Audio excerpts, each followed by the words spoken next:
moving on. I on the segment on continuity. Um, okay, this question is outdated because you already answered that. Talk about one canon, three units. So that I was basically asking what you thought. You already answered that. Okay. Let me keep reading. Ah. Yes. Okay. Even though the Force is an integral concept in the story, it's actually mentioned relatively few times. Was this an intentional choice or something that just came about naturally? Yeah, so what is the will of the Force ultimately, and how does it operate? And why do we have Force users? And who are the chosen ones? And how do the Celestials factor into this? How do the ones factor into this?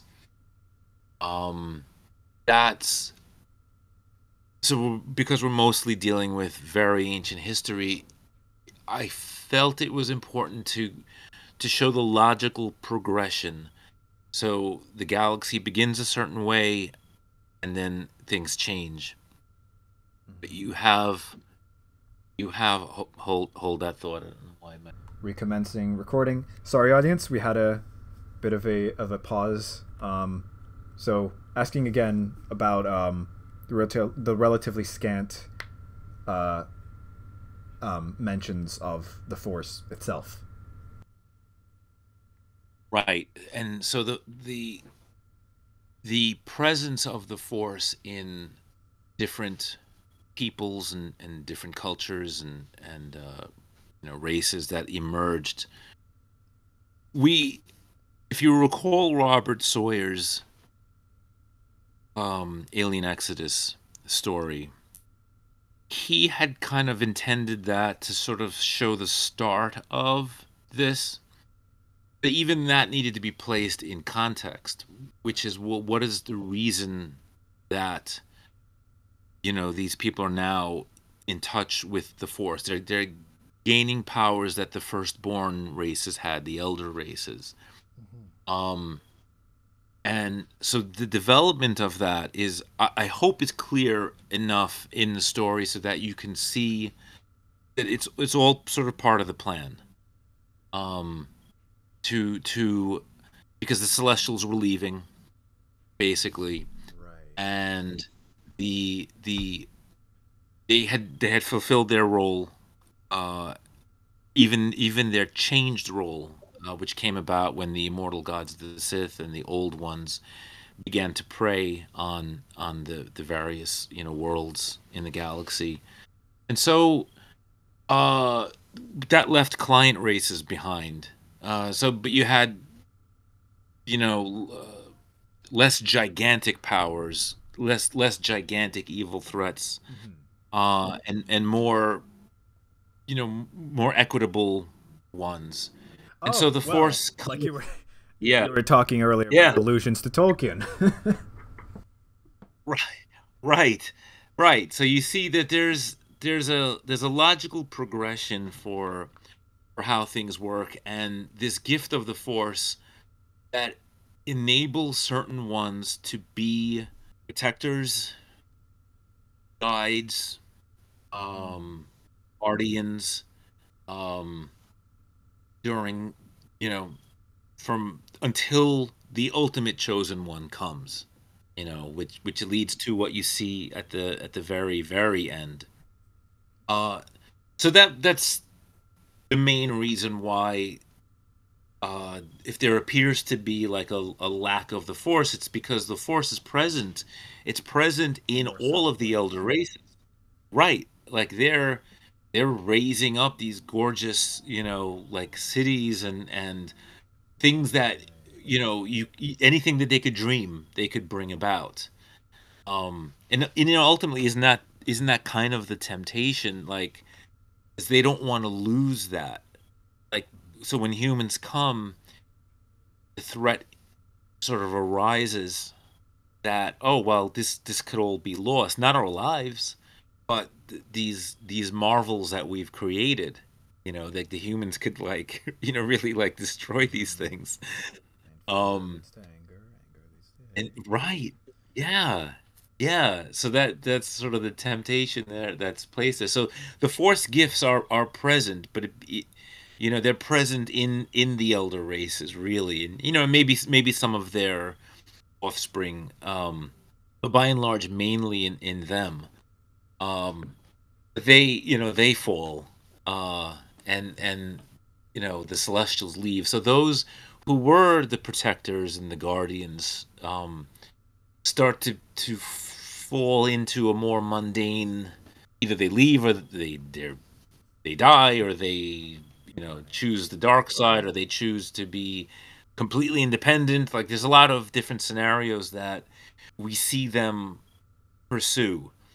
um some stay faithful, and so there, you know like we see in real life. Like, there's different options that one can take in the face of um the rising of evil or the rising of conflict. Mm-hmm. And so yeah, so the necessity for the force to become manifest in the younger races, uh Right. and the balance, the necessary. Yeah, so you can't have everybody kind of running around with this power. Otherwise, you have the demise of a galaxy in a different way. So, but you have a few, and then you have guides that sort of train them. Hence the role of the ones initially, and the roles of the Qua and others that sort of are appointed to sort of help.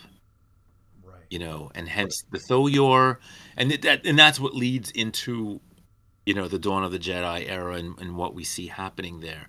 Right. But now at least we know the reasons why that came about. Very well said. Fair enough. Thank you. Yeah.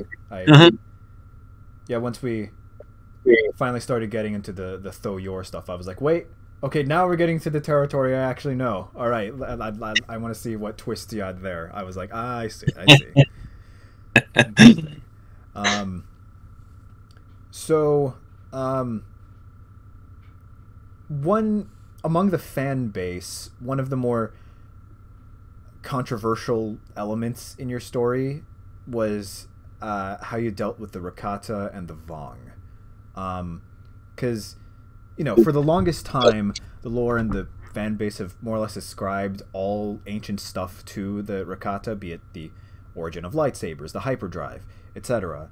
But you've basically kind of taken away all that, all but the Arabesh as their own, because like even the Starforge, it's like, so some have and it's like and I know, like I know now, like at first I was like kind of with them. It's like, dude, you're just not like them, is like, but now I see more of the, like, you're going back to this older tradition of that there are even older, darker Yeah. things that, and like, and the, I mean, especially the bit of them being related to Gungan, that they're just offshoots of the Gungans, and Lehon was actually theirs, and it's like that the Empire is like. Yeah. So what was, yeah, going off on random tangents again. Um, No, it's good. I love it. I'd heard that criticism, and I never had a horse in the race because I was never pro Rakata or anti Rakata. Um, to me, I think they're fascinating, and they're still a very formidable race. But even in the older EU lore, there are others. I mean, there's the Infernal Empire. mhm. I love There's how you cleared up, um, like I'm not sure if I mentioned this earlier. It's like, so there's so many retcons that you managed to pull, because with Soa, he was supposed to Mhm. rule over 1,000 worlds, but the Rakatan Infinite Empire only had 500. What? It's like, well, you Mhm. clarified that it was after he split. It's like, genius, genius. Sorry, please continue. Thank you. Thank you for that. I definitely had help from Edward Dodds and Ryan Shepard, with a lot of the KOTOR and Tor material. Because I mean, I certainly watched I've watched the playthroughs on YouTube. I've read everything there is to read, but I've never actually played the games myself. So I wanted experts on this stuff to really get a sense of it, where I could go, where I couldn't go, what what makes sense, what doesn't make sense. How does this lore really work? And certain, like Karpyshyn didn't do anybody any favors with the Revan novel. I mean, Yeah. unfortunately, and yeah, that's a tough I'm usually one. a And Karpyshyn fan, but that book. same here, same here. I loved his Darth Bane books. But even with that first one, he took the events of Jedi versus Sith and really rearranged the order of events. I created a timeline chart to so like page 82 of Jedi versus Sith will then you go Whoa, to but that's supposed to page be 70. right. It's insane. But in any case, so you but there it is. It exists. You have to work with this stuff and build on it and this way you honor all of it. And so when a fan reads it, it's like, okay, it doesn't make sense now, and I can be more accepting of Revan, the novel and these things, because now they're placed in context, in the larger context. So and it was the same with the Rakata. It was just really a matter of seeing where they were in their context. Like I said, still formidable. I mean, they're chosen by Belot to be one of her main races to sort of take over the galaxy. So that it's not like they're weak. But they lie. I mean, that was really That is like true. a lot of again, in history, like a lot of antagonistic, hostile rulers, they're not Well, above it's exaggeration. And yeah, and so that's how I saw it.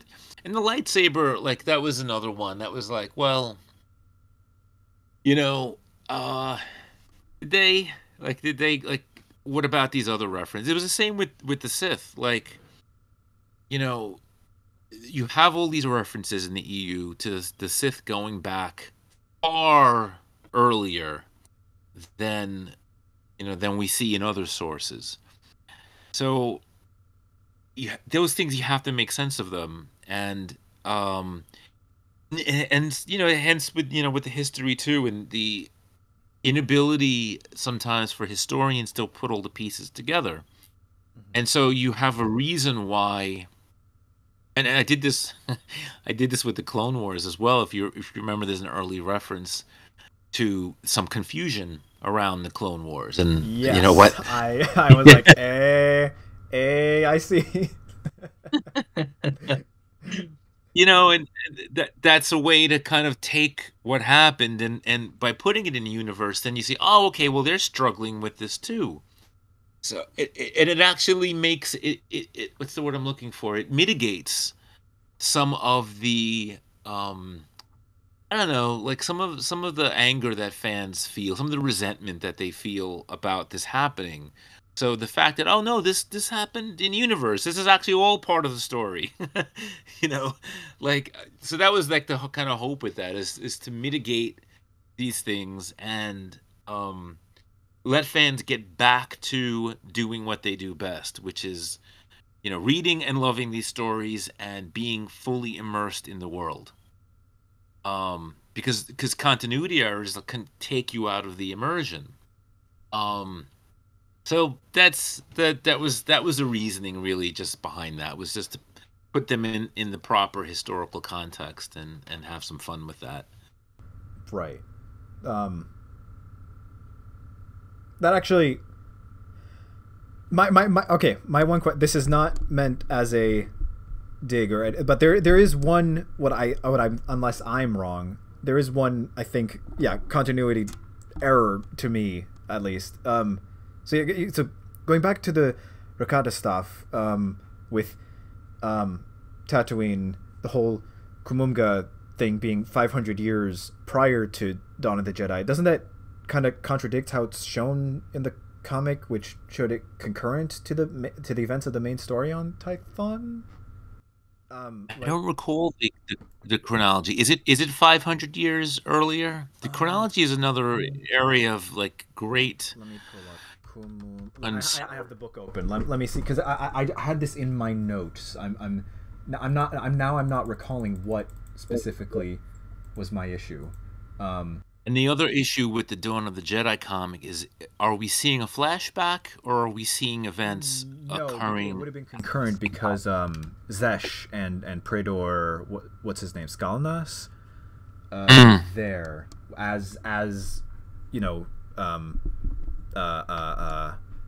Tatooine was about to be glassed. So oh, so definitely concurrent. Okay. So is sorry. Right. No, it's all right. Sorry, I'm just scrolling through. Yeah, let me just state this then. I am certainly not above having made a mistake. I mean, and if you did find one, I'm surprised that you didn't find more. I mean, as much time as I spent. That's the only one. Yeah, I mean, it's absolutely. I am not infallible, and it's very possible that I did create a chronological error there. If so, we can either hopefully chalk it up to Hex getting the date wrong, because some of this he was also writing in haste and under some stress. Of course. So we can selling it. Universe. Out of universe, we could say, Joe messed up, which is cool. I mean, look, I'm not perfect. But in universe, hopefully we can fix it by saying, that that's the great thing about the context in universe of this, right? Like, even if there is an error, it's like, wait, that's the I applaud that. I gotta say. Thank you.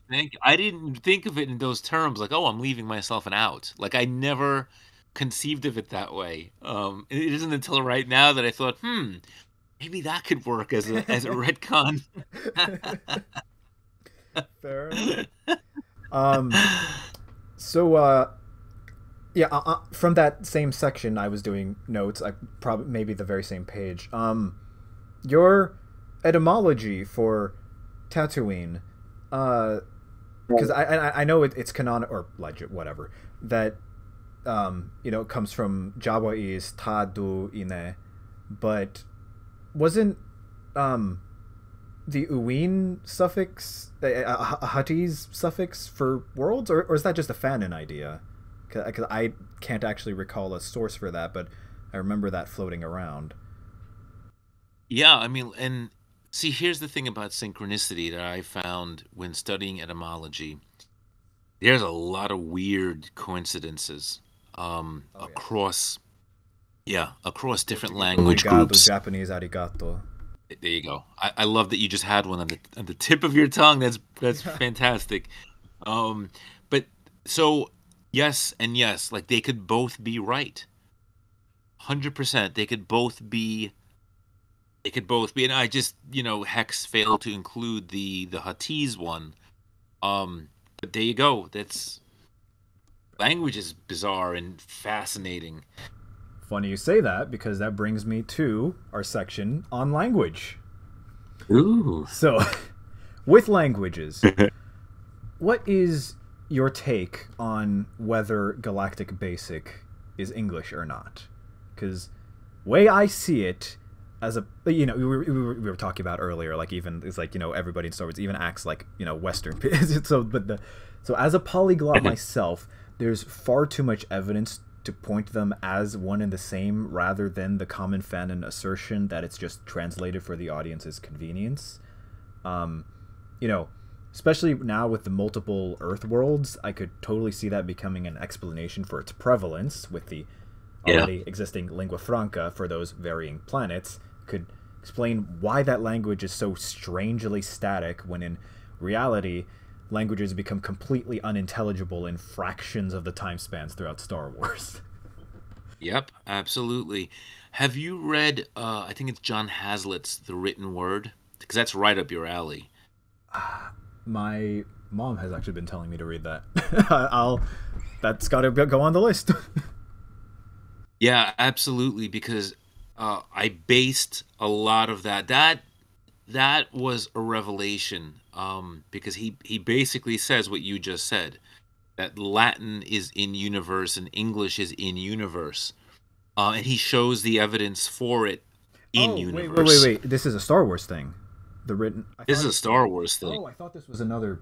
I must be confusing with another book. Okay, my mom has not read Nope. that.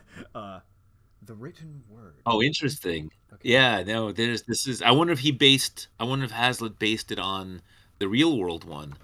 But in any case, it's brilliant because a lot of us had been thinking along these lines for a long time, and finally somebody made it canonical, for Opened it on Wikipedia. Legends canonical. I'm gonna read that after this. Um, And so I had in the beta version, I had the sort of beginnings of that, but I didn't have a chance to develop it to the way I would have liked. Written Word came out, and I was like, "That's it. There we go.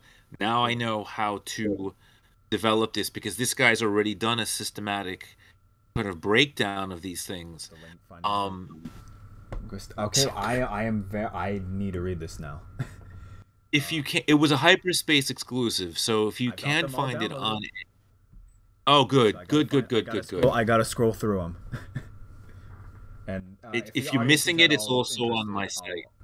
I'll. Oh, well, I'll post Good. a link to Joe's site. Bada Yeah, bing, because it's bada boom. also there. I got it from Eddie. Eddie had the foresight to make sure he captured it, so I grabbed it from him and I put it on my site, and it's so cool. I mean it again. It just it makes everything make much more sense. Um, and there was a controversial move that he did. Frankly, was surprised that that Lucasfilm was like, yeah, yeah, go with it, but it it, it works, man, like 100%. It's so good. Good to know, because I mean, even you know, there's already other Terran languages around, namely Old Taiwanese is Greek. The Nelvanians Yep. speak Hungarian in Clone Wars 2003, and there's even Arabic and Tifinagh writing on rock walls in the canyon scenes of A New Hope. And I guess now you've finally added an explanation for the Hebrew text on Darth Vader's panel, saying it was in a That's tongue called right. Apiru, right? That's right. So it's already there, people. It's not. It's I don't know. It's not there. We're just following the breadcrumbs, and to mix a metaphor, we're tying the knots. Splendid, as to a tribute to App. Um, Continuing on the linguistic stuff, as an etymology nerd, I loved all those notes you made. But going with the Greek and Latin or Taiwanese and something, would Dromenkas was Dromenregn.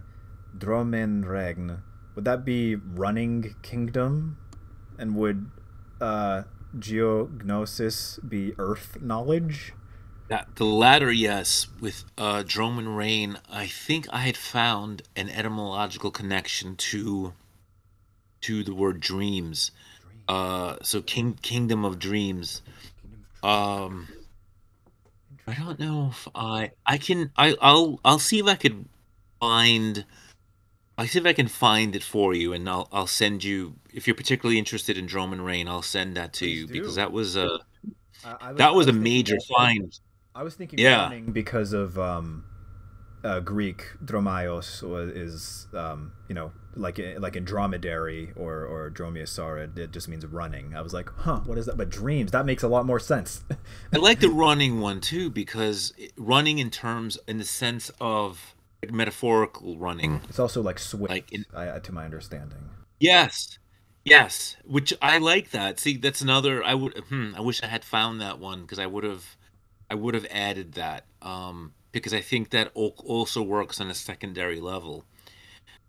Because words have these second tertiary meanings that sometimes seem disparate, but sometimes have very subtle connections, which is Very why true. they're chosen.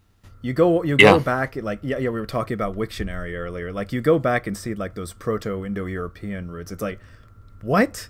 This is linked to that? What? It's wild. Endlessly fascinating. Yeah, really, really wild. And so it was fun to be able to utilize that and put that, because Hex is a historian.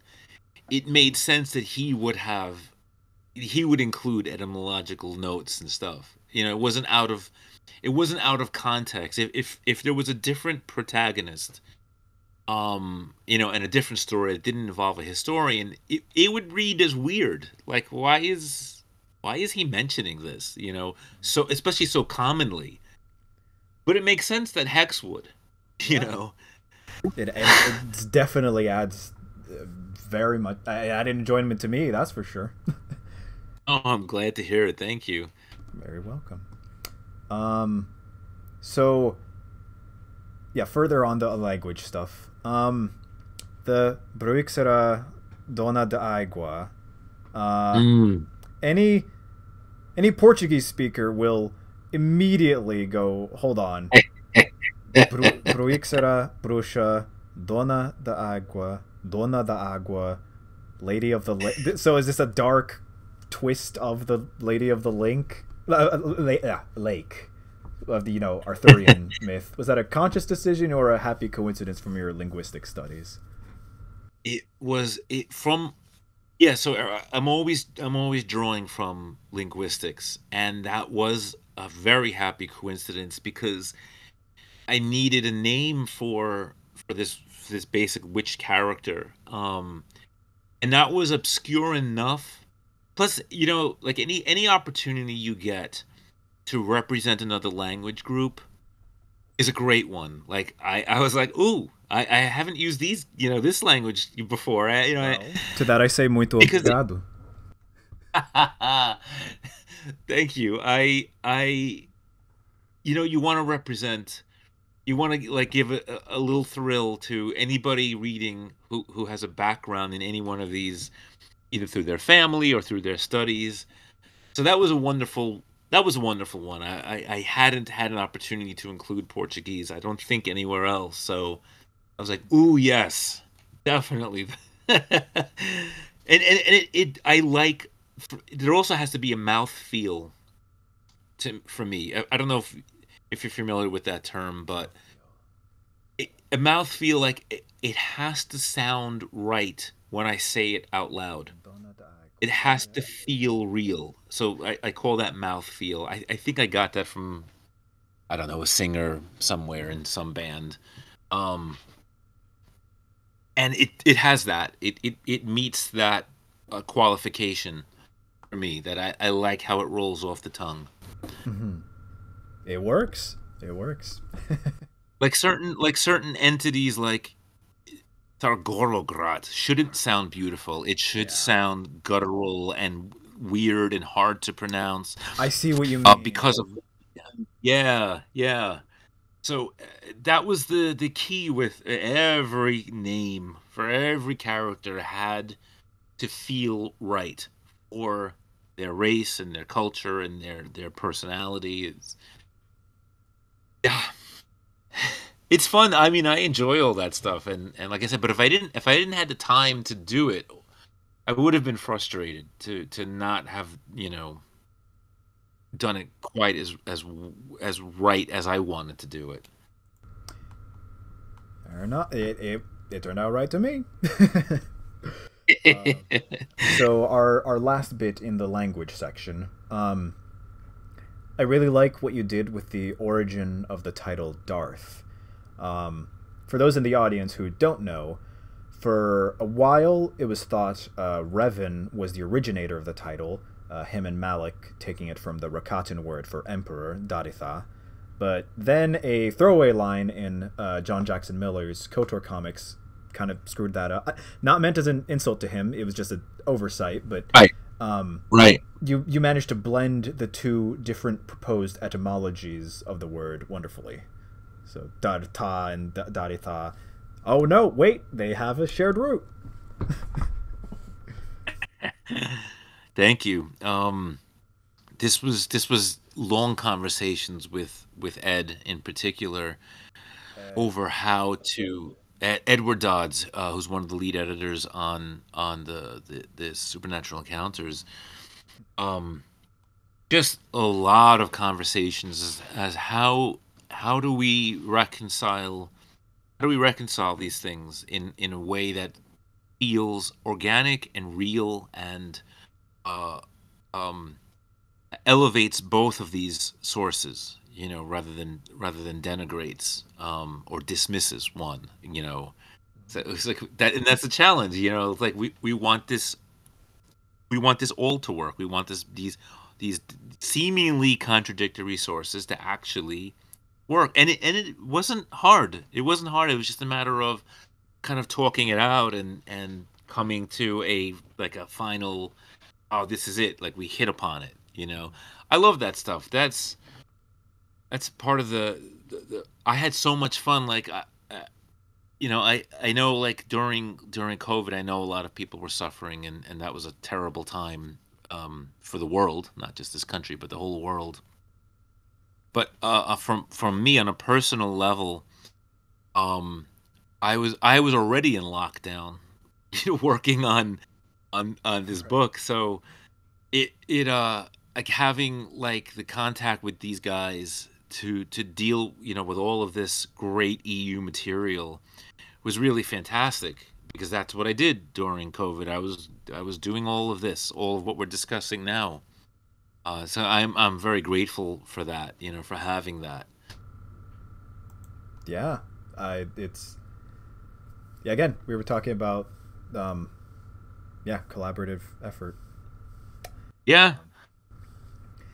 So okay, that's that on language. We're nearing the end. We've got on philosophy slash theology. So we were talking a bit earlier about what do you think George's thoughts on the light and whatnot. Yeah, going back to talking about George's spiritual views. Like I guess you took a lot from I guess yeah, because primarily Christian stuff with the implication of humanity's original sin and the firstborn being in an Eden-like state, and in the slow corruption into it would it's Star Wars, not Star Peace, so And well, the pieces where the Buddhist aspects come in, that were important to George, which are these philosophies for how to live a good life, right, how to the how to moral live a way, moral life. like the Right. as a because people focus a lot more like thinking about that Buddhism is all about just the rejection of the like of being like an ascetic monk. That's not necessarily the case, because there is a famous story which because previously Siddhartha Gautama, the Buddha, had lived in a life of where he got everything he desired as a prince, and then his throughout his story he eventually ends up staying with some ascetics, eating only whatever the wind, like whatever grains of rice blew into his mouth or whatever. Mm. So he had lived both decadence and asceticism, and he realized that neither were bringing him closer to enlightenment. And he's like, no, there's the balance. He was like, Yeah. I just wanted to put that out there for the audience. Something I find Yeah, fascinating. it's really, it's so fascinating, and that's an echo too of some of the sort of the Solomon tradition as well. Like when you read Ecclesiastes, and he also talks about the balance between the two because he had also lived a life where everything was at his fingertips, and realized that this is all vanity, or in a sense, vanity meaning like this is all air, this is all wind, this has no substance. Mhm. Um, and also seeing the other extreme too, and recognizing So that there much was no denial. value. Yeah, right, exactly. Um, and he says like like living a good life is not a bad thing. Like so, I like that those two things harmonize in many ways, which is why like Lucas's sort of Methodist Buddhist worldview It is it works. It's very reconcilable, and it's really cool. And I got the opportunity like to even quote some of the Buddhist sort of precepts um, that I know Lucas That's himself right. had attempted. Yeah, yeah. Um, and tie that into, well, the fourth precept, and taking that and making that an in-universe. Right. Um, That's actually yeah. my next question. Um, uh, so, um, judging by Arhul and Q9's discussion, you viewed the fourth precept as an in-universe art piece with a corrupted meaning. So, Yeah. this may be a very complicated question with there having been constant debate as to its meaning, and so I'd love to hear your take on this. What is your view on the true meaning of the balance of the force? Well, I'll see if I can make it simple, because I think the idea of the balance of the force, meaning equal parts darkness and equal parts light, is Is wrong. completely wrong. Yeah, I concur. completely wrong. But that's what the fourth precept seems to suggest. Mhm. Like, oh, we need to have, an equilibrium between the two. Um, and just like there's, equal parts nighttime and equal parts daytime. I think that's a false analogy. And Lucas himself made this clear when he said the dark side is cancer. There is no such thing as having, like, the right balance of cancer in your body. Right. That's not a thing. There's a um, there's the organ it sprouts from, but there's not. Yeah. yeah, yeah. So That's not what balance is. Living in balance is not about that. And I can see where certain fans kind of came up with that idea, yeah, because the but it, term it itself does not lend to an easy. Cause like for the longest time after Revenge of the Sith, people thought, oh, Anakin brought balance by leaving 2 Jedi and 2 Sith, even though that was never true in terms of EU stuff. But that's that's not. right. And but like the yeah, there. I can't think of one, but there's probably a better word to have used. Uh, There um, probably is, and I'm trying to think of one as well now. Harmony, bring. This is the problem. Like, so the English language is sometimes limited. Um, it's why oftentimes like to draw, like, there are words, for example, like in German, that we don't have a translation for. Se- um, there's one that just popped into my head. I couldn't pronounce it if I wanted to, but I think of the our limitations in terms of that, and it forces us to think a little deeper as to, and we were talking earlier too about how different words can sometimes have a variety of meanings. And in case of the word balance, we need to find the meaning that best encapsulates what George was going for, and really what the thrust of these films and stories in the EU are telling us. rather than just grasping for the sort of like the most immediate. Oh well, but balance. Two and two is balance, and Yeah. like that's yeah. It is funny how language is like. So let's not choose the quick and easy path. When That's the when dark it side. comes. Yeah, let's go. Let's look at this expression with greater depth, um, and meaning, and you realize that to live a balanced life, like when we talk in terms of that, like, oh, you need to be more balanced. I need to be more balanced. In terms of these things, we're not saying like, oh, you know what? I've been so charitable this past week.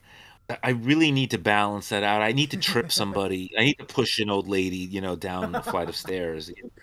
Like that's That's nobody very well. thinks that. That's very well said. Because, like, for the longest time, like, I've been thinking, it's like, if the light side is selflessness and the light side and the dark side is selfishness, it's like, would the like, because like I was thinking, so would the balance be like, if um the light side is feathers, the dark side is steel. You have a bajillion feathers for one like ounce of like a one no that for one little block of Right. steel, and it's like, so because if it like the only way that um complete selflessness is bad is when it's at the point of, well, if this food would be better served to someone else, so I'll just starve to death. It's like there's a minimum of selfishness that is required, I guess. Is that the, I don't know, like, that's I not the like word. that, but I do like that, and I think that's there's a lot of value to what you just said, Just, yeah, and I dealt feathers with versus that. steel.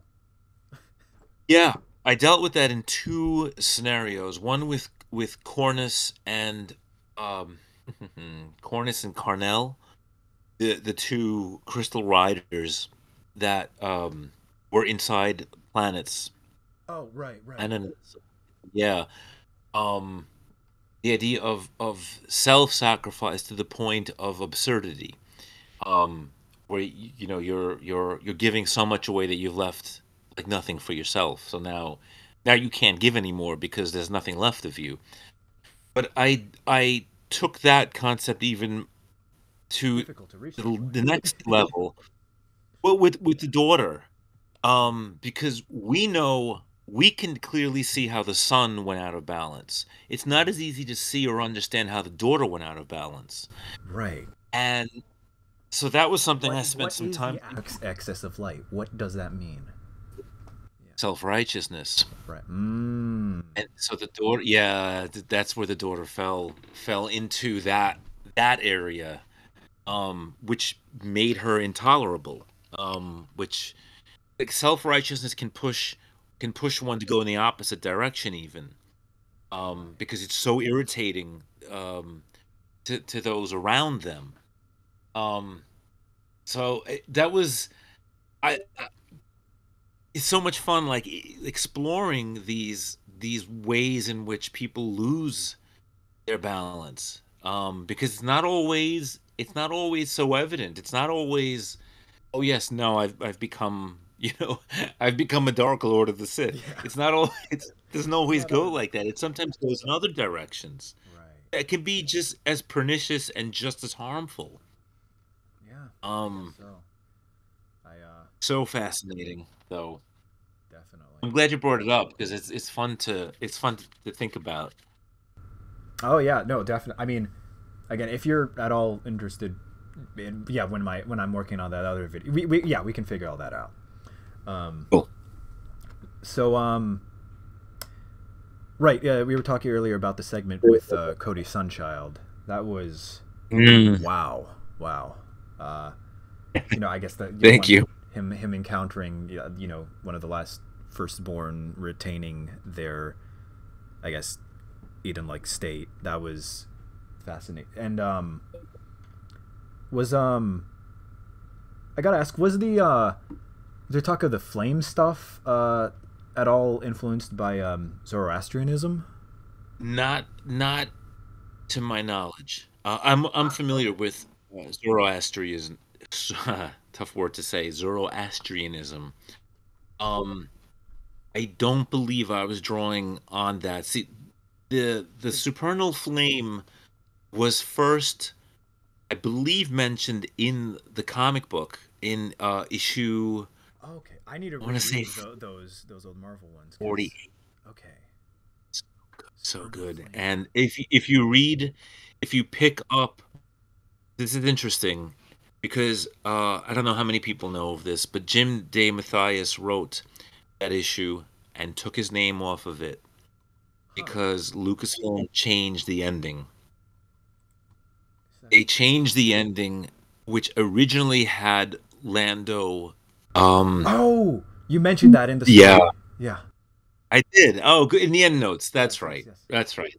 Mention that. Mm. So for readers who haven't yet read the end notes, um, Lando originally agrees with Cody Sunn-Childe at the end and kind of mourns his self-sacrifice. But that to Lucasfilm that made a pacifist stance seem morally superior to the hero's stance, Luke, Han, Leia, and the rebellion, which was to use violence. And Jim was so irritated that they couldn't have another perspective that he retracted his name. So it became Walt Lumbago or some ridiculous thing. However, if you can find the UK version of that story, you'll see the original.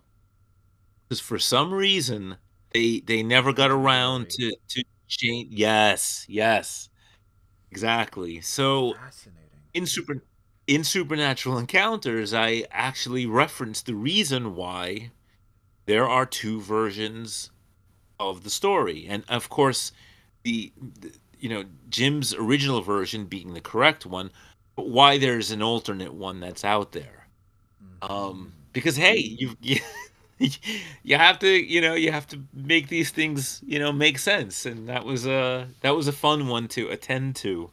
Well Uh, done. I love thank you. I love that Cody Sunchild story. I loved writing the whole backstory and his journey, um, untold journey, from the Marvel comic. I that was just another one that just kind of wrote itself. I just stood back and sort of dictated, like, what was going on there. So it's yeah, loved that. Love. That was a comic I loved as a kid, and just to be able to expand that was tremendous fun. Fair enough. I thought about the Zoroastrian connection because unless I'm mistaken, like at one point it's like, so are you guys worshiping that fire? It's like, and then they know it's a they go, it's like it's a representation of of the the supreme maker and whatever. It's like, so because to my understanding that's like a real misconception that a lot of people had of the Zoroastrian, like especially later on, like when Islam took over um, I guess at the time would have been the Persian Empire, but Mhm. so like they like derided them as like fire worshippers or whatever. That was just what I thought that was I'm referencing. glad. And I'm glad that that made it in there, and like I said, like this is why I don't like to interfere with in the reader interpretation, because like that works. That works 100%. Like if someone perceives it that way, fantastic. Like that's a beautiful thing. Yeah, Um, the, uh, yeah, the I'm beauty of sorry. it. Go ahead. Sorry, yeah, no, I guess Yeah, yeah we keep going yeah. back to the beauty Exactly. of the drawing your own conclusions. But I'll give you a hint. Well, not a hint. I'll just tell you outright. Like, so there's another story that's that I connected it to, which is the City of the Singing Flame by Clark Ashton Smith, and its sequel. Um, Fascinating. like that's directly referenced in that story in there. I won't say how because if you don't know We it, can find it it's out for fine. ourselves. Yeah, I can definitely work with that. I have a goal in mind to. I think I told you earlier that I want to do a book on the history of space opera based on the presentation and kind of expanding that a bit more. You've got a bio But already. thank you. One of the things I want to include in that book is and I'm thinking of calling it like before Star Wars or something along those lines because there've been a few books like before Tolkien or before Oz.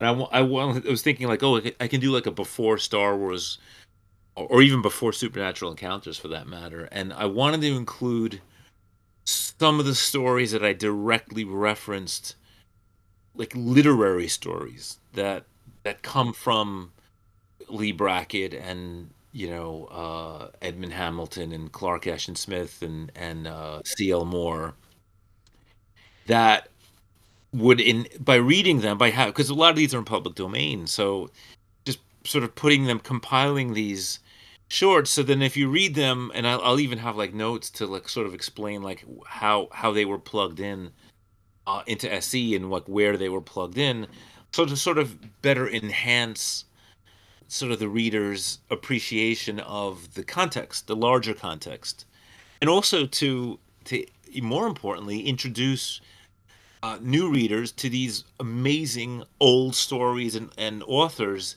that in many cases have been, if not quite forgotten, but aren't read now like they had been, 50 somewhat years ago.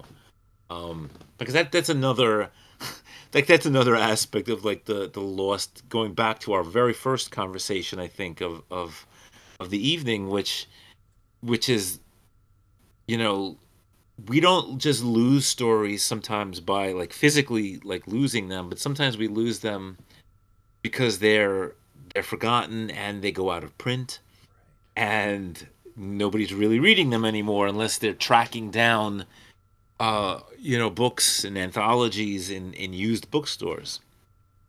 You can't walk into a bookstore now and find you'd be hard pressed to walk into a Barnes and Noble and find the Eric John Stark stories from Lee Brackett, Mm-hmm.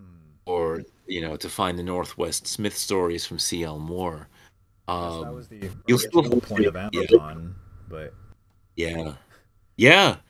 Ultimately, to make these things accessible again. funny how that turned out. And even with Amazon, a lot of these things are people don't know about them, so they don't know to look for To have them, them even on, yeah, yeah, very true. right? And that was true for me as well. I put myself in that category, which may be why I'm so zealous, now about reintroducing Star Wars fans in particular to what came before.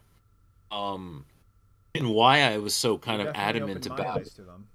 Oh, thank you so much. I'm glad to hear it because there's such a wealth of great stories, and so by incorporating them, where appropriate into Star Wars, in the ancient past, it's another way to expand the world for readers because those who really want to go deep can now like track down some of these stories and be like oh cool like this is directly connected Well, to that's and exactly what happened with me. I like I learned about the Order of the Terrible Glare and whatever, and like oh so like and then I learned all the the stuff about Ruhr, and it's like so this was meant to be like the original like the out of universe idea was like this was the first threat the Jedi had faced like before the Sith or whatever before there was an idea of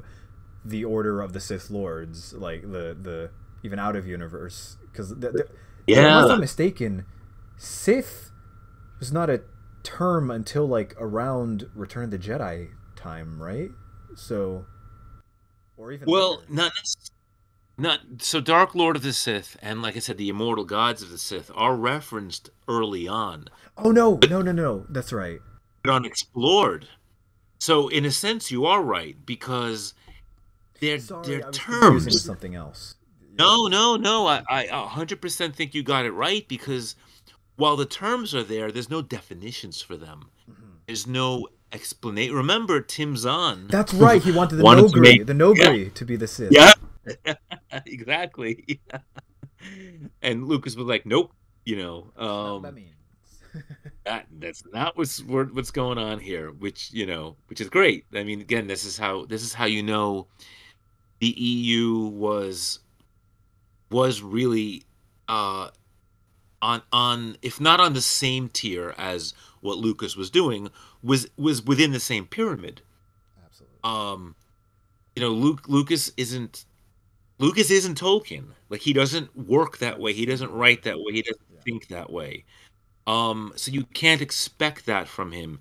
He has a different approach to storytelling, and the pyramid with his stuff on top makes a lot of sense. But if the EU were in fact a completely parallel thing to what he was doing, he would have had no reason to chime in and say no. He would be like, "Oh, well, Very well said. they can go do their thing," because it doesn't matter. But it did matter, which is why there were people in charge of continuity. Why you had Carol Titleman, while you had a Lucy Wilson, while you later had a Leland Shee. So it's because these things were meant to harmonize together. So that argument that the EU was never it really holds no water. I know. But again, it's like just because it was doesn't mean you're now like forced to read these things if you don't want to read them. That is not an imposition. I feel like some Star Wars fans, because they feel the need that they have to be the number one Star Wars fan, but by the same token, they don't want to read this stuff, and so they denigrate it. Oh, that's just fan fiction, so that they can maintain in their head their status as Their the quote number one unquote Star Wars true fan. Star Wars. Yeah. Yeah, such a bizarre You may be onto something. psychology. Yeah. Perhaps, yeah. I don't know. It's weird. Weird stuff. But okay. We are on our last segment.